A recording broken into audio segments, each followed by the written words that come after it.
Assalamu alaikum warahmatullahi wabarakatuh. Ikhwatum fil imani wal islam, nadhani mko salama na walillahi alhamdu. Tupo katika kuendelea na mwezi mtukufu wa Ramadhan, ambapo tupo katika ashrul awakhir, kumi ambalo Bwana Mtume Muhammad sallallahu alaihi wasallam alikuwa akifanya juhudi kubwa na alikuwa akifanya kazi kubwa ya kufanya ibadati. Jambo kubwa zaidi, Mtume alikuwa akihama nyumbani kwake, akiwaacha wakeze, akiacha kitanda chake na kila kitu chake, ilimradi kwenda msikitini katika kumi hili la mwisho.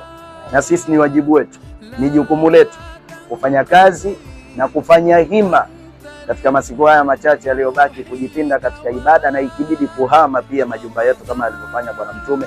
Na hii ni katika kutafuta pia ule usiku wa cheo ambao kwa maelekezo ya Bwana Mtume na kwa maelekezo ya wanawachuoni wengi wamesema unapatikana katika kumi hili la mwisho, usiku ambao Mtume sallallahu alaihi wasallam katika hadithi yasema, man qama lailatul qadr, yule ambaye atasimama katika usiku wa cheo imanan, hali ya kuwa na imani, wa hisaba, na kutaraji malipo kwa Allah subhanahu wa ta'ala, ghufira lahu ma taqaddama min dhanbi, mtu huyo atasamehewa yale aliyotangulia katika dhambi yake. Kwa hiyo tufanye nini ikhwatu fil imani wal islam?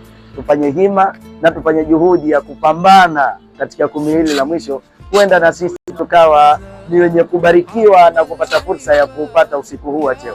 Inshallah Mwenyezi Mungu atuwafikishe na atujalie tupambane na tufanye juhudi tuwe katika wenye kupata usiku huu. Maasalam wa ila liqa, wassalamu alaikum warahmatullahi wabarakatuh.